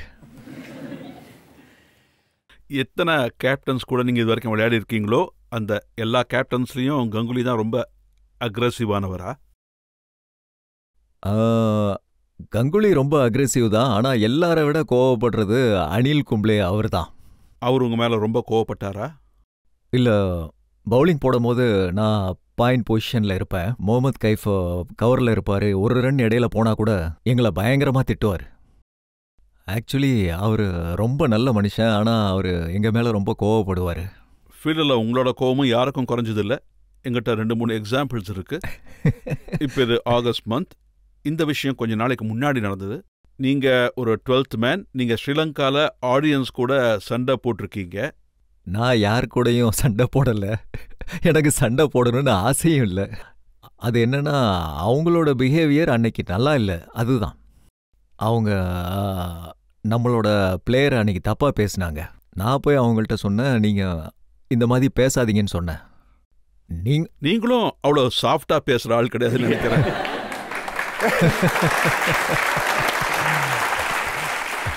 இல்லை, நீங்கள் சொன்னது சரிதான். நான் அவங்கக்கிட்ட அப்படி சொல்ல, கொஞ்சம் அக்ரெசிவாக தான் சொன்னேன். You should not do it அப்படின்னு, இப்படி பண்ணாதீங்கன்னு சொன்னேன். அவங்க அதே மாதிரி பண்ணிக்கிட்டு இருந்தாங்க. அதனால அப்போ அத்தாரிட்டி ஐசிசிஏ இருந்தது. அங்கே வேலை பார்க்குறவங்கள்ட்ட சொன்னோம், this is not a right அப்படின்னு. அது அவ்வளோ பெரிய விஷயம் ஒன்றும் இல்லை, ரொம்ப பெருசாக்கிற மாதிரி. நான் உங்களுக்கு இன்னொரு பெரிய விஷயத்த சொல்கிறேன். ஜூன் 2009 கெவின் பீட்டர்சன், அவர் கூட ஃபீல்டில் உங்களுக்கு மோதல் ஏற்பட்டுச்சா? ஆமாம், ஃபீல்டில் நிறைய மோதல் ஏற்படும்.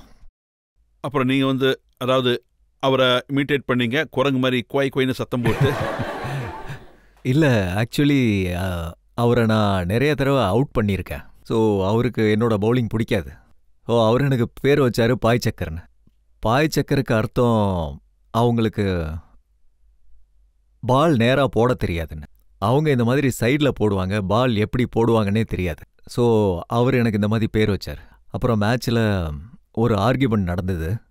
அவர் என்ன ஒன்று சொன்னார், அப்புறம் நான் அவரை ஒன்று சொன்னேன். நீங்கள் ஏதோ அவர் முதுகுக்கு பின்னாடி ஆக்ட் கூட பண்ணி காட்டினீங்க. அவர் என்ன சொன்னார்னா, நீ என்ன உன்னை பெரிய பிளேயர்னு நினைக்கிறியான்னு. நீ கடவுள் நினைச்சுக்கிறியா அப்படின்லாம். Do you think you are a god? நீ ஒன்றும் கடவுள் இல்லை, வெறும் பிளேயர் தான்னாரு.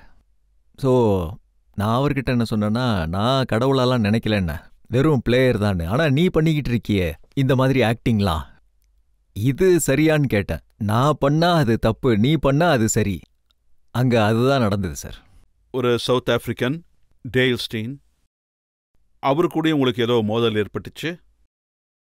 டேல் ஸ்டேன் கூட அந்த மாதிரி பெருசாக எதுவும் நடக்கல. அவர் எந்த அளவுக்கு வேகமாக போட்டுட்டு இருந்தாரோ, நான் அவர்கிட்ட போய் கொஞ்சம் ஸ்லோவாக போடுங்கன்னு சொன்னேன்.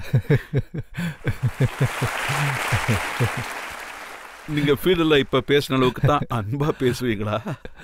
இல்ல, நான் அவரை ஒரு ஓரமா கூப்பிட்டு சொன்னேன், மெதுவா போடு. அப்புறம் பாகிஸ்தானோட உமர் குல். உமர் புல் கூடயும் இந்த மாதிரி தான், ஒன்றும் பெருசா எதுவும் இல்லை. எனக்கு ஞாபகம் இருக்கு பாருங்க, இந்தியா பாகிஸ்தானுக்கு எப்போ மேட்ச் நடந்தாலும் அது அது வித்தியாசமான மேட்சாக தான் இருக்கும். ரெண்டு டீமுமே ஜெயிக்கணும்னு நினைப்பாங்க, யாரும் காம்ப்ரமைஸே பண்ணிக்க மாட்டாங்க. அப்போ மேட்ச்ல உள்ள எந்த அளவு அக்ரஷன் இருக்கும் அப்படின்னா, யாரு நம்ம கிட்ட இருந்தாலும் எல்லாரும் அப்படிதான் நினைப்பாங்க. இப்படிதான் நினைப்போம், இந்தியா வந்து பாகிஸ்தானை ஜெயிக்கணும் அப்படின்னு. பாகிஸ்தானும் இது மாதிரி தான் நினைப்பாங்க, அவங்களும் அவங்களோட டீம் வின் பண்ணணும்னு தான் நினைப்பாங்க. ஸோ அதில் ஆர்குமெண்ட் எப்பயுமே நடக்கும். அதாவது நீங்க சொல்ல வர்றது, பாகிஸ்தான் கூட விளையாடும்போது அக்ரஷன் ரொம்ப அதிகமா இருக்கும், உங்களுக்கு அதிகமாக கோபம் வரும். இல்ல, ஒரு விதத்தில் இட்ஸ் எ டிஃப்ரெண்ட். ஒரு விதமான வித்தியாசமான யோசனை வரும், பாகிஸ்தான் கூட தோக்கக்கூடாதுன்னு. ஏன்னா அந்த கண்ட்ரி கூட எப்பயுமே நாம, அதாவது பாகிஸ்தான் கிட்ட தோத்தா பப்ளிக் பயங்கரமா அடிப்பாங்க. ஆமா அதுவும் இருக்கு. பாகிஸ்தான் கூட தோத்தா கண்டிப்பா மேட்ச்ல அடி விழும், அவங்க கூட தோக்கக்கூடாதுன்னு நினைப்பாங்க. அதனால வெறித்தனமா தான் விளையாடுவோம். ஒரு பிளேயர் என்ன சொல்லியிருக்காருன்னு சொன்னா, உங்களுக்கும் MS தோனி சாருக்கும் நல்ல பொருத்தமா இருக்கும்னு. அது கேப்டன் கூட ஒத்து போகும். எனக்கு எல்லார் கூடயும் நல்லா செட் ஆகும். ஆனா இந்த விஷயத்தை பொறுத்த வரைக்கும் நீங்க ரொம்ப கோவமா இருக்கீங்கன்னு கேள்விப்பட்டேன். தோனி சார் மேரேஜ்ல உங்களுக்கு டான்ஸ் ஆட வாய்ப்பு கிடைக்கலன்னு. ஆமா, அவர் என்ன கல்யாணத்துக்கு கூப்பிடல. அவர் எதுக்கு கூப்பிடலங்கிறத நீங்க அவர்கிட்ட தான் கேட்கணும். அதனால கல்யாணத்துல ஆடுறதுக்கு எனக்கு வாய்ப்பு கிடைக்கல. அப்படின்னா நீங்க அவர்கிட்ட கேட்கவே இல்லையா, ஏன் என்ன கூப்பிடலன்னு? அவர்கிட்ட எப்ப கேட்டாலும் ஓடி போயிடுவாரு. ப்ரெஸ் கான்ஃபரன்ஸ் இருக்குன்னு சொல்லிடுவாரு, இல்ல நெட்டுக்கு போகணும், இல்லைன்னா எங்கேயாவது சாப்பிட போகணும் பாரு, ஏதாவது சொல்லிட்டு போயிடுவாரு. ஒரு நாள் பிடிப்போம், நாங்க 11 பேரும் அவர் அப்படியே பிடிப்போம். அப்படின்னா உங்களுக்கு கல்யாணம் நடக்கும்போது நீங்க டோனியை கூப்பிட மாட்டீங்களா? நான் அவரை கூப்பிட போறதே இல்லை. அவர் ஒரு வாரத்துக்கு முன்னாடி என்கிட்ட சொன்னார், என்னன்னா நீ சீக்கிரம் கல்யாணம் பண்ணிக்கோன்னு. நான் சொன்னேன் பண்ணிக்க போறேன்னு. சீக்கிரம் பண்ணிக்கோ, அப்பதான் நான் கல்யாணத்துல வந்து டான்ஸ் ஆட முடியும்னாரு. நான் சொன்னேன், உங்களை யார் கல்யாணத்துக்கு கூப்பிட போறா? நான் அவர்கிட்ட சொல்லிட்டேன், நான் உங்களை கல்யாணத்துக்கு கூப்பிட மாட்டேன்னு. அப்புறம் இதுவும் நான் கேள்விப்பட்டேன், அவருடைய மனைவி சாக்ஷி கூட உங்களுக்கு ரொம்ப நல்லாவே தெரியும்னு.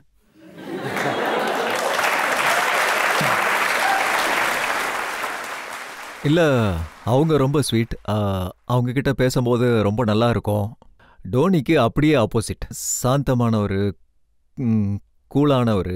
சாக்ஷி ரொம்ப யங்கானவங்க, வைப்ரண்ட். அப்புறம் அவங்க ரொம்ப ஸ்வீட்டான கப்புள். அவங்க கூட இருக்கும்போது நான் டோனியை ரொம்ப கலாய்ப்பேன், நாங்கள் 2 பேரும் சேர்ந்து கிண்டல் பண்ணுவோம்.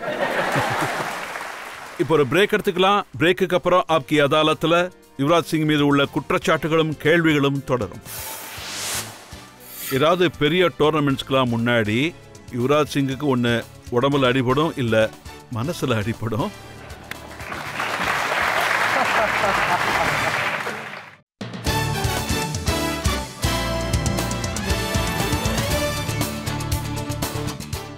ஆப்கி அதாலத்தில் மக்கள் தரப்புலேருந்து நாம கேள்வி கேட்டுட்டு இருக்கிறது, வழக்குகள் அடுக்கிட்டு இருக்கிறது கிரிக்கெட்டர் யுவராஜ் சிங் மீது. ஆப்கி அதாலத்தில் அடுத்த குற்றச்சாட்டு. ஆப்கி அதாலத்தில் கிரிக்கெட்டர் யுவராஜ் சிங் மீது உள்ள அடுத்த குற்றச்சாட்டு, இவர் தன்னோட கவனக்குறைச்சலால தன்னுடைய ஃபார்மை கெடுத்துக்கிட்டாரு. யுவராஜ், நீங்க எப்படிப்பட்ட பிளேயர்னா, நீங்க மைதானத்தில் இறங்கும்போது எதிர் டீம்ல உள்ளவங்கெல்லாம் நடுங்குவாங்க. T20 வேர்ல்டு கப்ல 2 வேர்ல்டு கப்லையும் நீங்க கலக்குன்னு கலக்கிட்டீங்க. ஆனா கடந்த வருஷத்துலேருந்து நாங்க உங்களை பார்க்குறோம், IPL 14 மேட்ச்ல நீங்க 255 ரன் தான் அடிச்சிருக்கீங்க. T20 வேர்ல்டு கப்ல 5 மேட்ச்ல வெறும் 72 ரன்ஸ். இது நல்லாவா இருக்கு? நீங்க ரொம்ப நல்லா கால்குலேஷன் பண்ணியிருக்கீங்கன்னு எனக்கு புரியுது. நீங்க ஃபர்ஸ்ட் வேர்ல்டு கப் ரன்னு சொல்லல, செகண்ட் வேர்ல்டு கப் ரன்னு சொல்லல, தேர்ட் வேர்ல்டு கப்ல நான் சரியா ரன்ஸ் எடுக்கல. விஷயம் என்னன்னா, கடந்த சில மேட்சா எனக்கு ரொம்ப இன்ஜுரி ஆச்சு. அன்ஃபார்ச்சுனேட்லி ஒரே டைம்ல ஒரே பக்கத்தில் அடிபட்டுக்கிட்டே இருந்தது. நான் திரும்பவும் கம்பேக் வந்து விளையாண்டு வரது ரொம்ப கஷ்டமா இருந்தது. எனக்கு சீரியஸான ரிஸ்ட் இன்ஜுரி ஆச்சு, நீ இன்ஜுரி ஆச்சு. அதுக்கப்புறம் எனக்கு 3 விதமான ஃப்ராக்சரும் ஆச்சு. லாஸ்ட் சீசன்ல எனக்கு நெக் இன்ஜுரியும் ஆச்சு. ஸோ அன்ஃபார்ச்சுனேட்லி எனக்கு நிறைய இன்ஜுரி ஆச்சு. நானும் எக்ஸ்கியூஸ் எதுவுமே சொல்லலை. நான் இந்தியாவுக்கு விளையாட ஆரம்பிச்சு 10 வருஷம் ஆச்சு. 10-15 வருஷத்துல எப்பயுமே ஒரு பேட்ஸ்மேனுக்கு அப்ஸ் அண்ட் டவுன் இருந்துட்டு தான் இருக்கும். அது பார்த்தீங்கன்னா வாழ்க்கையில் ஒரு தடவை அப்பு அப்புறம் ஒரு தடவை டவுன் இருக்கும். ஸோ என் சைடில் உழைப்பில் எந்த குறையுமே இல்லை. ஐ எம் ஷுர் இப்போ என்னோட ஃபார்ம் சரியில்லை, ஆனால் கண்டிப்பாக நான் கம்பேக் வருவேன். கேரி கிறிஸ்டன் சொன்னாரு, வேர்ல்டு கப் விளையாடும் போது 3 பிளேயர்ஸ் மட்டும் ஃபிட்டா இல்லைன்னு சொன்னாரு. அதுல உங்க பேரும் வந்துச்சு. ஒருவேளை நீங்க ஃபிட்டா இல்ல, காயம் ஏற்பட்டுச்சுன்னு சொன்னீங்கன்னா அப்ப நீங்க எதுக்காக விளையாட போனீங்க? இல்லை, நான் இப்படி ஒன்றும் சொல்லல. நான் ஃபிட்டாக இல்லை, விளையாட போகலன்னு சொல்லல. ஆனால் அதுக்கு முன்னாடி எனக்கு இன்ஜுரி ஆச்சுன்னு சொன்னேன். அப்புறம் இன்ஜுரிக்கு முன்னாடி ஐபிஎல் நடந்தது. ஐபிஎல்ல நான் விளையாண்டேன். அப்புறம் 2020 வேர்ல்டு கப் போனேன். அப்புறம் எனக்கு இப்படி தோணல, எங்கள் கோச் யாரையுமே டார்கெட் பண்ணலன்னு. அவர் டார்கெட் பண்ணுற மாதிரி ஆளும் கிடையாது. ஒருவேளை ரெக்கார்டை பார்த்தோம்னா இது ரொம்ப விசித்திரமான விஷயம். ஏதாவது பெரிய டோர்னமெண்ட்ஸ்க்கெல்லாம் முன்னாடி யுவராஜ் சிங்குக்கு ஒன்று உடம்புல அடிபடும், இல்லை மனசில் அடிபடும்.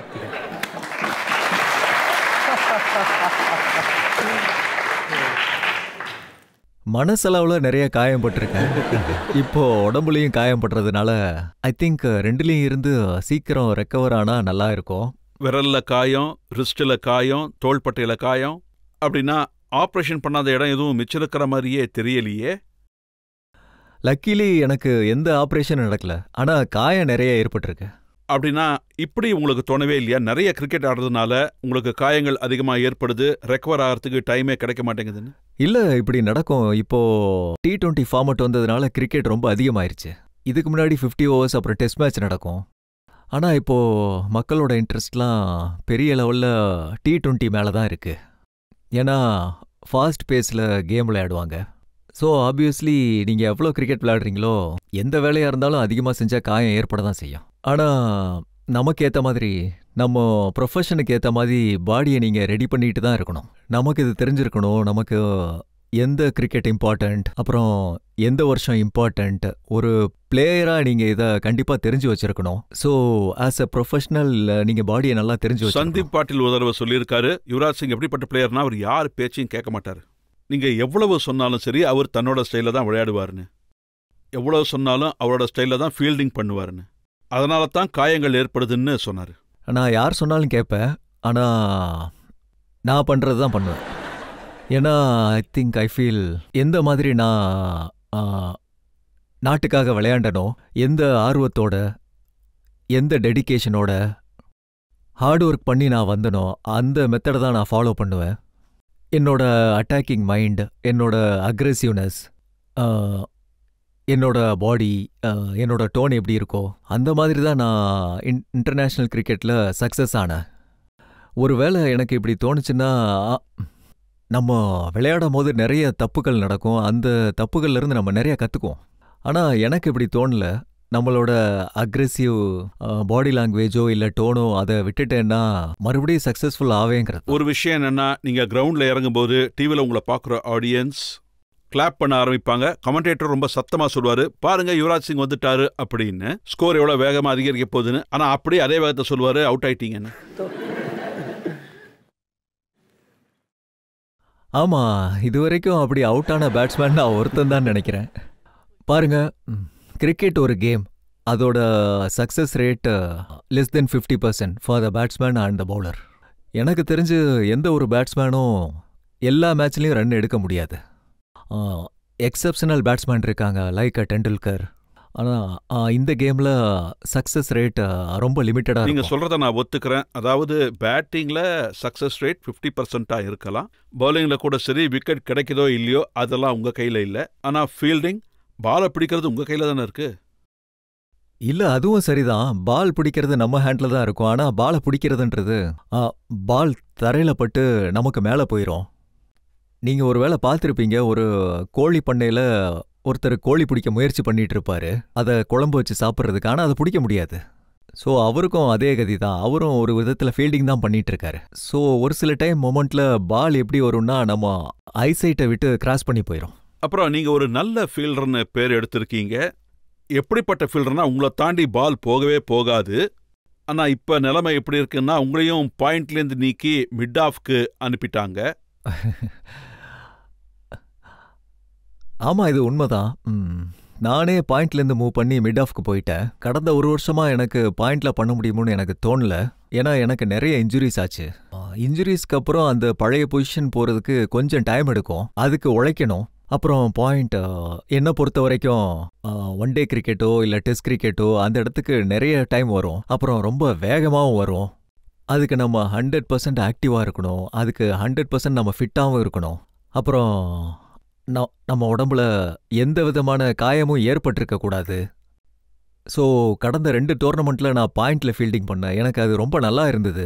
ஸோ மறுபடியும் நான் ஃபிட்டாகி நான் பாயிண்டில் ஃபீல்டிங் பண்ணுவேன்னு எனக்கு நம்பிக்கை இருக்கு. நீங்கள் என்ன சொல்ல வரீங்கன்னா, உங்களுக்குள்ள என்ன குறை இருக்கோ அதை விட இன்ஜுரிஸ் தான் பெரிய காரணம்னு? அது இல்லை, நான் அப்படி சொல்லலை. ரோல் இன்ஜுரியால் இல்லை. நான் என்ன சொன்னேன்னா, அந்த டைமில் எனக்கு இன்ஜுரிஸ் அதிகமாக இருந்ததுன்னு. அதோட விளைவு உங்கள் பர்ஃபார்மன்ஸில் தெரிஞ்சு. கண்டிப்பா. ஆனால் நியூஸ் பேப்பர்ஸில் என்ன எழுதினாங்க, ஐபிஎல்ல நீங்கள் விளையாடும்போது நீங்கள் வேணுமுன்னே அண்டர் பெர்ஃபார்ம் பண்ணியிருக்கீங்க, ஏன்னா சங்கக்காராவை கிங்ஸ் 11ஓட கேப்டன் ஆக்கிட்டாங்கன்னு, அதாவது உங்களை விட்டாங்கன்னு. நல்லா விளையாடாதப்போ நான் அதை பற்றியெல்லாம் கேர் பண்ணிக்கவே மாட்டேன். ஓகே, நான் சரியாக விளையாடல அப்படின்னா மக்கள் கண்டிப்பாக கிரிட்டிசைஸ் பண்ணுவாங்க, அவங்க பாராட்டவும் செய்வாங்க. ஆனால் இந்த அலிகேஷன் நான் வேணும்னே பண்ணேன்னு சொன்னது, ஏன்னா கேப்டன்ஷிப் எனக்கு கிடைக்கல அப்படின்றதால இது தப்பான அலிகேஷன். இது மேட்ச் ஃபிக்ஸிங் மாதிரி அலிகேஷன். அப்புறம் இதை கண்டிப்பாக ஏற்றுக்க முடியாது. அது என்னை ரொம்ப ஹர்ட் பண்ணுச்சு. It was very hurting. ஆனால் மக்களுக்கு இந்த விஷயம் புரியல. அப்புறம் யார் யார் என்னை பற்றி ரிப்போர்ட்ஸ் கொடுத்தாங்க அப்படின்னு எனக்கு நல்லாவே தெரியும். அவங்கள பற்றி பேசுறது சரின்னு படல. ஆனால் நான் அந்த நேரத்தில் 2 மாசமா இன்ஜூர்டில் இருந்தேன். என்னோட ரிஸ்ட் 2 மாசமா பெரிய இன்ஜூரியில் இருந்தது. அப்புறம் எனக்கு திரும்பி வர்றதுக்கு 2 மாசம் ஆச்சு. அப்புறம் ஃபர்ஸ்ட் 2-3 மேட்ச்ல என்னால் பாலை சரியாக அடிக்கக்கூட முடியல. ஏன்னா இன்ஜுரிக்கு அப்புறம் ஒரு பில்டப் இருக்கும். மெதுவாக நம்ம ஃபார்முக்கு வருவோம், நம்ம ஃபிட்னஸ் பெட்டர் ஃபார்ம் வரும். அந்த நேரத்தில் அன்ஃபார்ச்சுனேட்லி நாங்கள் மேட்சஸும் தோத்துட்டோம். அப்போது இந்த அலிகேஷனை போட்டாங்க. அப்போ நான் சங்கக்காராட்டியும் உட்காந்து பேசினேன். அவர் டீமுக்கு கேப்டன் ஆனது ரொம்ப சந்தோஷமா இருந்தது. ஏன்னா அவர் ஸ்ரீலங்காவோட கேப்டன். ஸோ நம்ம ஃபேன்ஸும் அவங்க கேப்டன் ஆகணும்னு தான் விரும்புனாங்க.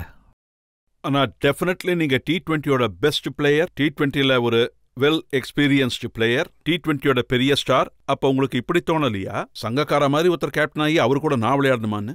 இந்த மாதிரி ஈகோ விஷயம்லாம் எதுவும் கிடையாது. அவரு கேப்டன், அவருக்கு கீழே விளையாடக்கூடாதுன்னு. ஆஸ் அ கேப்டனாக விளையாடும் போது ரொம்ப ஹானராக இருக்கும். நான் 2 வருஷம் பஞ்சாப் டீமுக்கு கேப்டனாக இருந்தேன். ஃபர்ஸ்ட் டைம் நாங்கள் செமிஃபைனல்ஸ்க்கு போனோம். செகண்ட் இயரும் நாங்கள் முயற்சி பண்ணோம். பட் அன்ஃபார்ச்சுனேட்லி அப்போ எங்களால் போக முடியல. ஸோ இந்த மாதிரி ஈகோ விஷயம் எதுவும் இருக்காது. ஏன் அவர் கூட விளையாடக்கூடாதுன்னு. சங்கக்காரா வேலையே பெஸ்ட் பிளேயர். எந்த பிளேயராக இருந்தாலும் நான் டோனிக்கு அண்டரா விளையாண்டுருக்கேன், எல்லா கேப்டன்ஸ் கூடயும் விளையாண்டுருக்கேன். ஸோ அந்த மாதிரி எந்த ஈகோ இஷ்யூவும் எனக்கு கிடையாது. இல்லை வெறும் ஹைப் கிரியேட் பண்ணுறதுக்காக, இல்லை கான்ட்ரவர்சி கிரியேட் பண்ணுறதுக்காக இந்த மாதிரி பேசுகிறாங்க. மக்கள் ஒருத்தர் இப்போ கேள்வி கேட்கலாம். தொடர்ந்து தோல்விகள் அடையும் போது நீங்க எதை நம்புவீங்க? அதாவது கடவுளையா இல்ல உழைப்பையா? கடவுள் மேல எல்லாருக்கும் நம்பிக்கை இருக்கும். அப்புறம் உழைப்பு, அதுவும் அந்த அளவு தான் இருக்கும். அப்புறம் தோல்வி அடையும் போது இன்னும் அதிகமா இருக்கும். நம்பிக்கையோட சேர்த்து சில கிரிக்கெட்டர்ஸ்க்கு மூட நம்பிக்கையும் இருக்கு. அதாவது கிரவுண்டுக்குள்ள இறங்குறதுக்கு முன்னாடி அவங்க ஏதாவது பண்ணுவாங்களா? சூப்பர்ஸ்டிஷியஸ். ஆமா, அந்த மாதிரி. அது எல்லாருக்கும் இருக்கும். பிளேயர்ஸ் ஒரு சில டைம் நல்லா விளையாண்டுட்டு இருந்தாங்கன்னா இந்த மாதிரி தோணும், என்கிட்ட இந்த பேட் இருக்கிறதுனால தான் நான் இப்படி விளையாண்டேன். ஸோ ஒரு சில பிளேயர்ஸ் லெஃப்ட் பேட் முதல்ல போடுவாங்க, ரைட் அப்புறம் போடுவாங்க. ஸோ பிளேயர்ஸ்க்கு இது பெரிய நம்பிக்கையா மாறும். அந்த மாதிரி ஏதாவது நம்புறீங்களா? நான் சின்ன வயசுல இருக்கும் போது டெண்டுல்கர் லெஃப்ட் பேட் முதல்ல போடுவாருன்னு நானும் அதை பார்த்து காப்பி பண்ணுவேன்.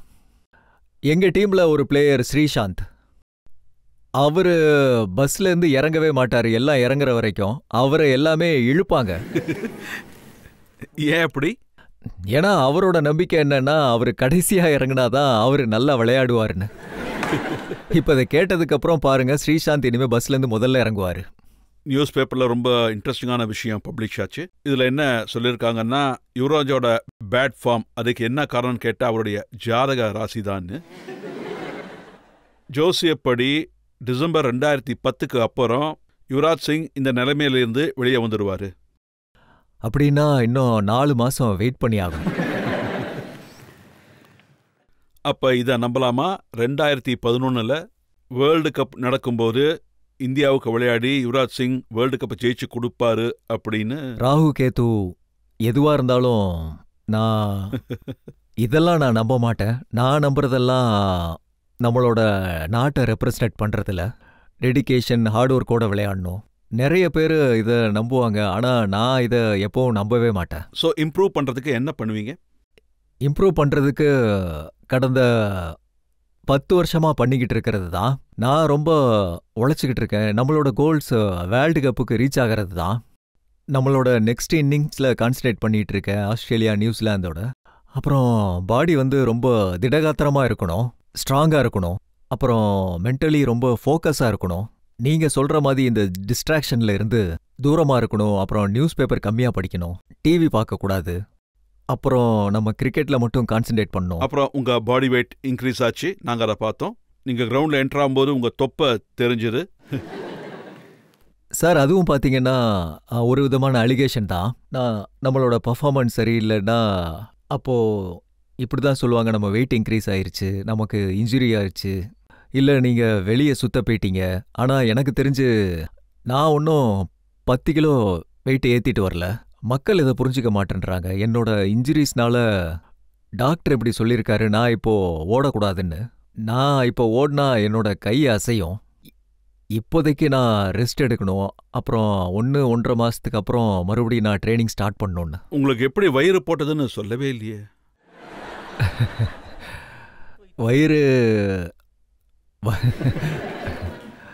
வயிறு நீங்கள் பெல்ட்டை டைட்டாக போட்டிங்கன்னா வயிறு வெளியே தான் வர செய்யும். இப்போ நான் இந்த ஷோக்கு வரும்போது என்னோட பெல்ட்டை நான் கொஞ்சம் லூஸ் பண்ணி போட்டேன், என்னோட வயிறு வெளியே தெரியக்கூடாதுன்னு. அந்த மாதிரிலாம் வயிறு இது வரைக்கும் வெளியே வரல. ஆனால் இந்த மாதிரிலாம் பேச ஆரம்பித்தாங்க. எனக்கு தெரிஞ்சு என்னோட பாடியை நான் நல்லா கேர் பண்ணுவேன். ஆஸ் அ ப்ரொஃபஷ்னல் நான் இந்தியாவுக்காக ஆடுவேன். என் நாட்டுக்காக எனக்கான ரெஸ்பான்சிபிலிட்டி என்னன்னு எனக்கு தெரியும். யுவராஜ், எங்களுக்கு இந்த நம்பிக்கை இருக்கு. உங்க பெர்ஃபார்மன்ஸ்ல மாற்றம் இருக்கும், உங்களுக்கு ஒரு நல்ல ஃபிட்னஸ் ஏற்படும். நீங்க இந்தியாவுக்காக மறுபடியும் பெர்ஃபார்ம் பண்ணுவீங்க. இந்தியாவை ஜெயிக்க வைக்கிற ரோலை நீங்க கையில் எடுத்துப்பீங்க. இப்போ ஒரு பிரேக் எடுத்துப்போம். பிரேக்குக்கு அப்புறம் ஆப்கி அதாலத்ல இன்னைக்கு ஜட்ஜ் சேத்தன் சர்மா அவருடைய தீர்ப்பு என்னங்கிறத நாம வந்து கேட்போம்.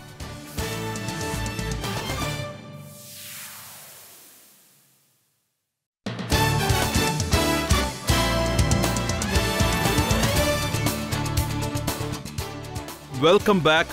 ஆப்கி அதாலத்ல இன்னைக்கு கூண்டல் இருக்கிறது கிரிக்கெட்டர் யுவராஜ் சிங். ஆப்கி அதாலத்ல எல்லா விதமான குற்றச்சாட்டுகளையும் நாம யுவராஜ் சிங் மீது சுமத்தினோம். யுவராஜ் சிங் கிட்ட அவருடைய பேட் பாய் இமேஜை பத்தி கேட்டோம். அவர்கிட்ட அவருடைய கிரிக்கெட் கரியரை பத்தியும் நாம கேள்விகள் கேட்டோம். அவருடைய பேட் ஃபார்மை பத்தி, இன்ஜுரிஸை பத்தி. இப்ப ஆப்கி அதாலத்ல இன்றைய ஜட்ஜ் சேத்தன் சர்மா அவருடைய தீர்ப்பு என்னன்னு கேட்போம். நீங்க இந்த நாட்டுக்கு எந்த அளவுக்கு இம்பார்ட்டன்ட் பிளேயர்னா, யுவராஜ் சிங் பிச்சில் பேட்டிங்க்கு உள்ள இறங்குனா பவுலருக்கு ராத்திரி தூக்கம் வராது. ஒருவேளை இந்த காலத்தில் நான் விளையாடினாலும் எனக்கும் தூக்கம் வராது. நான் உங்களை எல்லா குற்றச்சாட்டுகள்ல இருந்தும் கௌரவமாக விடுவிக்கிறேன். ஏன்னா நாட்டுக்கு உங்கள் தேவை இருக்குது. ஆனால் நான் ஒரு கிரிக்கெட்டராகவும் ஜட்ஜின்ற முறையிலையும் நான் இதை சொல்கிறேன். உங்ககிட்ட நான் இப்போ ஒன்று கேட்டுக்கிறேன், அப்புறம் உங்களுக்கு ஒரு பொறுப்பையும் ஒப்படைக்கிறேன். எனக்கும் இந்த நாட்டுக்கும் இந்த நாட்டோட மக்களுக்காகவும் நீங்கள் வேர்ல்டு கப் 2011 கண்டிப்பா ஜெயிச்சு கொண்டு வரணும். அதுக்காக உங்களை விடுவிக்கிறேன்.